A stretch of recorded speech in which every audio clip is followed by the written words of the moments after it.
Countdown for blast off. X minus 5, 4, 3, 2, X minus 1, fire.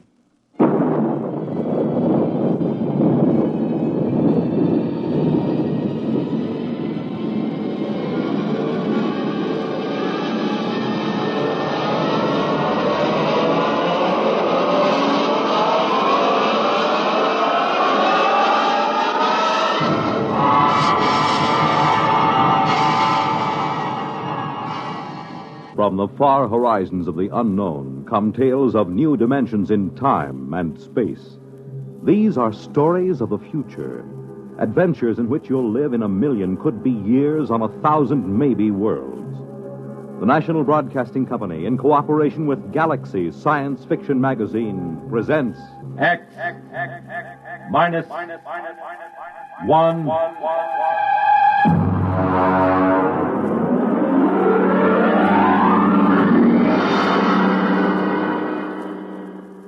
Tonight, the discovery of Morniel Mathaway by William Tent.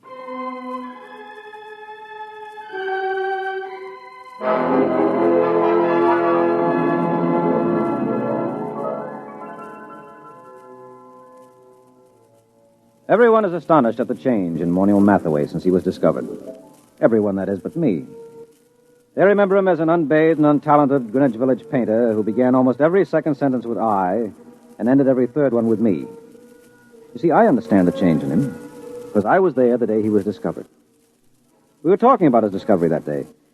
I was sitting carefully balanced on the one wooden chair in his cold little Bleecker Street studio, because I was too sophisticated to sit in the easy chair. Come on, Dave. Take a comfortable seat. Oh, no, Morny. Oh, no. I know about that chair. Now, what do you mean? It's the only comfortable chair in the room. Yeah, I know. Look at it. Broken down springs, very high in the front and low in the back. Sure, it conforms with the position of the spine. Yeah, sure. And when you sit in it, things begin sliding out of your pockets. Loose change, keys, wallets, anything. What do you do, Morniel? Pay the rent on your studio with that easy chair? Well, as a matter of fact, it is rather profitable. And that's why I'll sit on the wooden chair, if you don't mind. Oh, now, don't be bourgeois. Well, I notice you always sit on the bed. That's because I'm a good host. I see. Well, how's the painting going? Oh, great, fabulous. You sell any paintings? No. You know, Dave, I can't wait for the day when some dealer, some critic with an ounce of brain sees my work. I can't miss, Dave. I know I can't miss. I'm just too good. Sometimes I get frightened at how good I am. Why, it's almost too much talent for one man. Well, there's always... Not that it's too much talent for me. I'm big enough to carry it, fortunately. I'm large enough of soul. Oh, good. I'm glad to hear it. Now, if you don't mind... You know what I was thinking about this morning? No, but to tell you the truth, I was thinking about Picasso, Dave. Picasso and Rouault. I'd just gone for a walk through the pushcart area to have my breakfast. You know, the old hand's quicker than the eye. Yes, I know. I've seen you do it. You're the only man I know who can ask directions to Houston Street and fill his pockets full of bananas at the same time. Oh, well, society owes the artist something. Mm-hmm. Anyway, I started to think about the art of modern painting. I think about that a lot, Dave. It troubles me. You do, huh? Well, I was thinking, who is really doing important work in painting today? Who is really an unquestionable great? I could think of only 3 names. Picasso, Rouault, and me. Well, naturally. Just 3 names, no more. Oh, it made me feel very lonely, Dave. Yeah, well, I can see that. But then I asked myself, why is this so? Has absolute genius always been so rare? Why has my impending discovery been delayed so long? Oh, I thought about it for a long time, Dave. I thought about it humbly, carefully, because it's an important question, and this is the answer I came up with.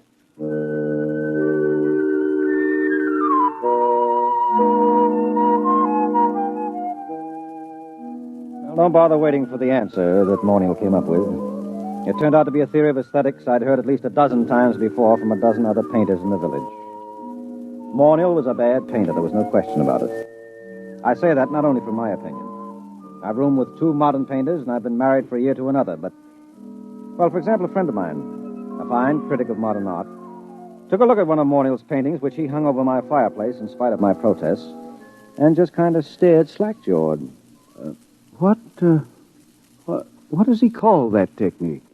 Well, he says it's smudge on smudge. Well, I can believe it. Smudge on smudge, white on white. Non-objectivism, neo-abstractionism, call it what you like. There's nothing there, nothing. Well, it doesn't even have the interest of those paintings that chimpanzee did a couple of years ago. He's just another of those loudmouth, frowsy, frustrated dilettantes that infest the village. Why do you waste your time with him? Well, for one thing, he lives right around the corner, and he's kind of colorful in his own sick way. And he does have one great talent. It's not in painting. No. Now, you see, I just get by as far as living expenses are concerned. Things like good paper to write on, good books for my library, I can't touch them. And sometimes the yearning gets too great. You know, a newly published collection by Wallace Stevens.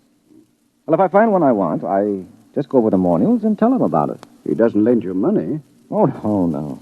Now, you see, we go out to the bookstore and we come in separately.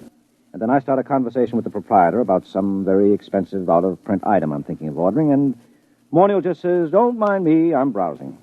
Well, that's the high side. I'm browsing. Well, what happens? Well, while I'm keeping the proprietor talking, Morniel snaffles the Stevens. Isn't that just a little bit, Oh, well, I intend to pay for them, of course, just as soon as I'm a little ahead. Well, why does he do this for you? Oh, well, I pay off.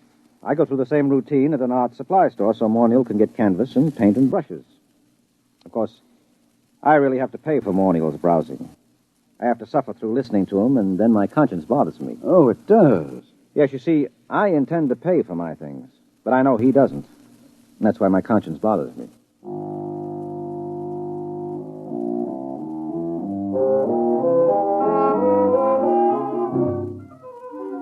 Well, here he was the day he was discovered, sitting in his room, and Morniel was running on about his own genius. No, I can't be as unique as I feel. Other people must be born with the potential of such great talent, but it's destroyed in them before they can reach artistic maturity. Why? How?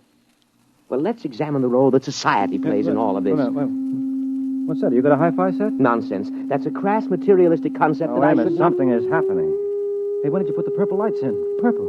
Oh, what's that? Look, it's shimmering. It's coming right through the wall. It looks like a box. We can't both be having an artistic vision.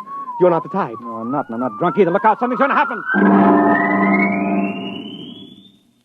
Morniel Mathaway? What? Well, who are you? Where'd you come from? You are Morniel Mathaway? Yes.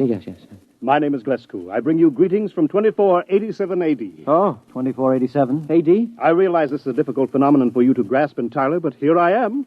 We will now indulge in the 20th century custom of shaking hands. Mr. Morniel Mathaway? Oh, well, sure. Shake. Yeah. And you, sir? Yeah, sure. I don't mind. Shake. What a moment. What a supreme moment. Oh, well, what do you mean, what a moment? What's so special about it?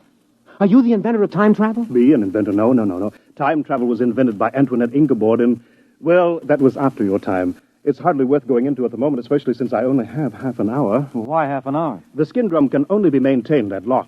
The skin drum is, well, call it the transmitting device that enables me to appear in your period. There is such an enormous expenditure of power required that a trip into the past is made only every 50 years. The privilege is awarded as a sort of go-bell. I believe I have the word right. It is go-bell, isn't it? The award made in your time? Well, you wouldn't mean Nobel by any chance, a Nobel Prize? That's it, the Nobel Prize. A trip is awarded to outstanding scholars as a kind of Nobel Prize. Once every 50 years, the man selected by the Gardemax is the most preeminent, that sort of thing, you know. Up to now, of course, it's always gone to historians, or they frittered it away on the siege of Troy and the first atom bomb explosion at Los Alamos, or the discovery of America, things like that. But this year... Yes? Well, what kind of scholar are you? I am an art scholar. My specialty is art history, and my special field in art history is... What? You, Mr. Mathaway. In my own period, I may say without much contradiction, I am the greatest living authority on the life and works of Morniel Mathaway. My special field is you. Dave, did you hear that? Dave! I heard. Do you mean that I'm famous?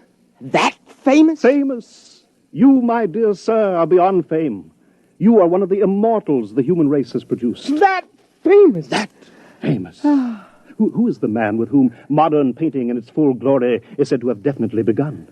Who is the man whose designs and color have dominated architecture for the past 5 centuries? Who is responsible for the arrangement of our cities, the shape of our artifacts, the texture of our clothing? Me. You.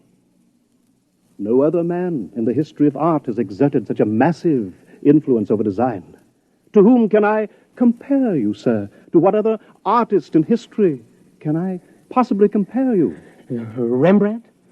Da Vinci? Rembrandt and Da Vinci in the same breath as you, as ridiculous.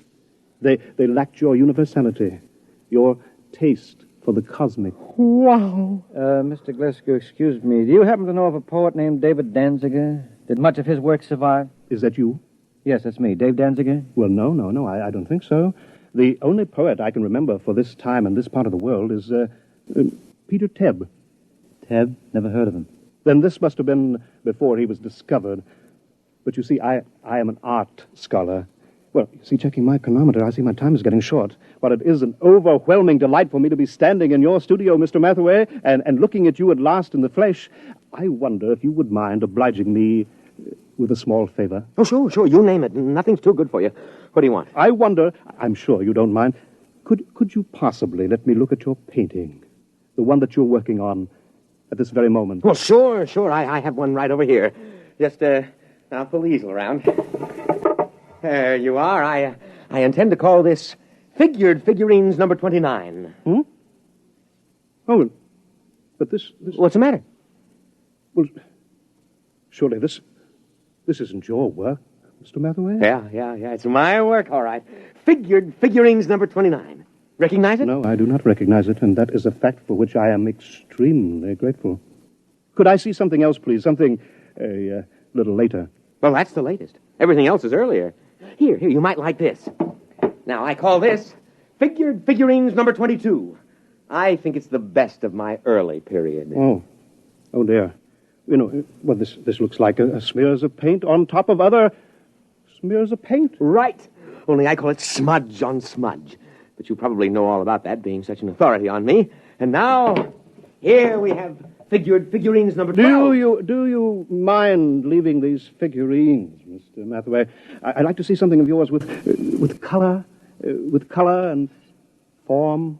Well, I haven't done any real color work for a long time. Oh, wait a minute. Wait. I have one over here somewhere, an old canvas. I was going to paint over it. Here we are. This is one of the few examples of my mauve and mottled period that I've kept. Oh, right. I can't imagine why. It's positively, Oh, dear. Oh, now, wait a minute. Let me show you some of my intestinal period. Here. Here's a particularly good one. It's called Large Intestine Rampant. You like it? Oh, please. I think I'd like to sit down. Well, take the comfortable chair. And here's another one called Small Intestine Incisive. Oh, it's rather good, don't you think? I managed to avoid completely any definite line. You notice that? I don't suppose you have a drink of Glafax. Oh, no, of course you don't. It hasn't been invented yet. Oh, now here's one that's bound to be great. It's one of my earlier smudge on smudges. It's called Fly Ash. I painted it by coating the canvas with slow-setting glue and leaving it out on the window for about 2.5 hours. Notice the delicate deposit of soot. Oh, please. Please, Miss Mathaway, please. Oh, I've got lots more.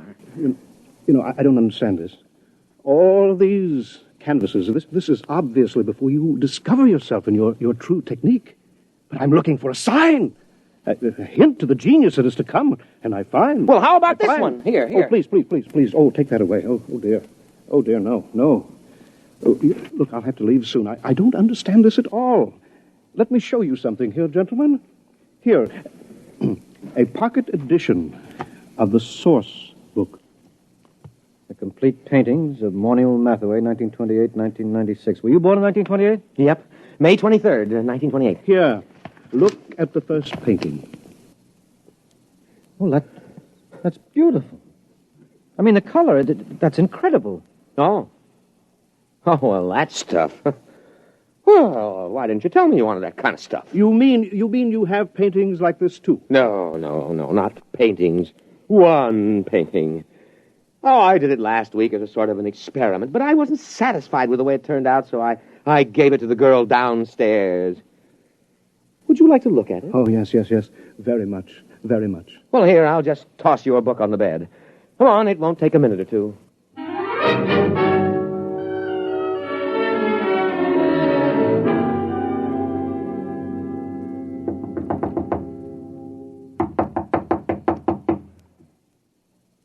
Oh, she isn't at home.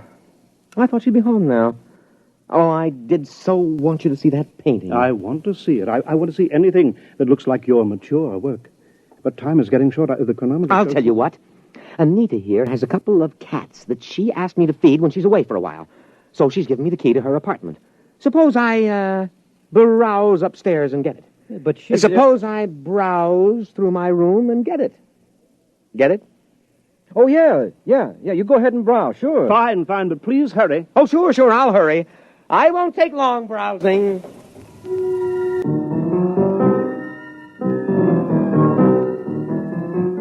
Well, that was it, the high sign.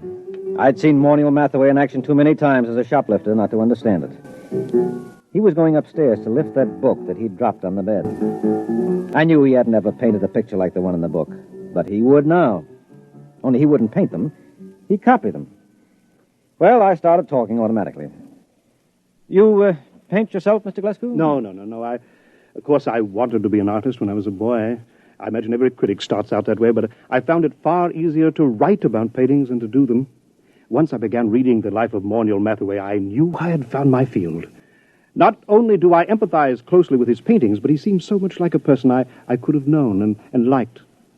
That's one of the things that puzzles me. He's quite different from what I had imagined. Yes, I'll bet he is. Of course, history has a way of adding romance to an important figure. Mm-hmm. Oh, dear, I'm running out of time here. Do you think you'll be back with the key soon? I've practically no time left. I've just got to get upstairs to the time translator. I just can't wait. I'll have to hurry now. Oh, dear, no, I did want to see an original Mathaway. I did want to. Mr. Mathaway, Oh! What's the matter? The time translator, it isn't here. It's gone. The book is gone, too. And Mathaway, he stranded me here. He must have figured out that getting inside and closing the door made it return. Yeah, he's a great figure. And he'll probably figure out a very plausible story to tell the people in your time to explain how the whole thing happened. Why should he work his head off in the 20th century when he can be an outstanding hero-worship celebrity in the 25th? So what'll happen if they ask him to paint merely one picture? Oh, he'll probably tell them he's already done his work and feels he can no longer add anything of importance to it. He'll no doubt end up giving lectures on himself. Don't worry. He'll make out. It's you I'm worried about. You're stuck here, aren't you? Are they likely to send a rescue party after you? No. Every scholar who wins the award has to sign a waiver of responsibility in case he doesn't return. No, I'm stuck here. Tell me, is it very bad living in this period? Well, not so bad. Of course, you'll need a Social Security card. And I don't know how you go about getting one at your age. And, well, the immigration authorities may want to question you since you're sort of an illegal alien. Oh, dear. That's awful. Wait a minute. It needn't be. I'll tell you what. Morniel has a Social Security card. He had a job a couple of years ago. He keeps his birth certificate in that drawer along with his other papers. Now, why don't you just assume his identity? He'll never show you up as an imposter. But do you think I could? Won't I be... won't his friends, his relatives... No, he hasn't got any family, and I'm about the only friend he's got. You could get away with it. Maybe grow a beard and dye it blonde. Naturally, the big problem would be earning a living. Being a specialist on Mathaway and the art movements derived from him wouldn't get you set an awful lot right now. But I could paint. I've always dreamed of being an artist. I don't have much talent, but there are all kinds of artistic novelties I know about, all kinds of graphic innovations that don't exist in your time. Surely that would be enough, even without talent, to make a living for me on some third or fourth-rate level.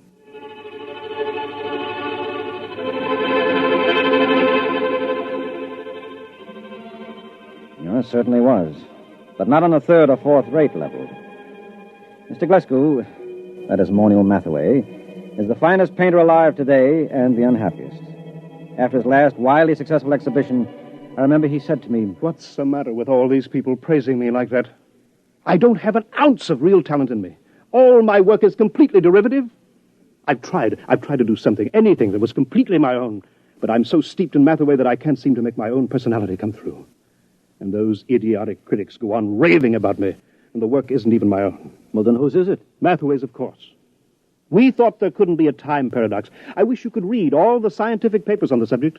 They fill whole libraries because it isn't possible that time specialists argue for a painting to be copied from a future reproduction and so have no original artist. But that's what I'm doing. I'm copying from that book by memory. Look, Glasgow, that is Mathaway. Don't knock yourself out. But it's dishonest. No, it isn't. You're deliberately trying not to copy those paintings. You're working so hard at it that you refuse to think about that book or even discuss it. As a matter of fact, when I tried to get you to talk about it a little while ago, you couldn't actually remember it. That's true. That's true. You're the real Morniel Mathaway, and there's no paradox. You're actually painting those pictures. You're not copying them from memory. I know in my heart that they're not mine. All right, I'll forget it. Anyway, you're a much nicer guy than Mathaway ever was. And besides, a buck is a buck.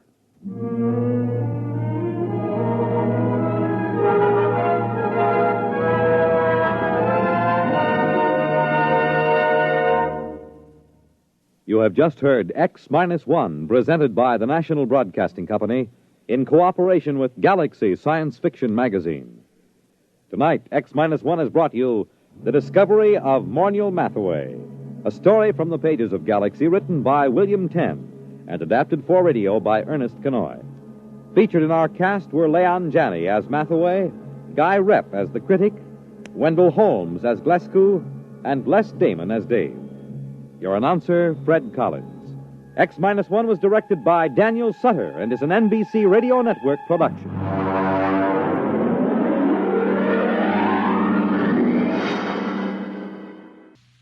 X-1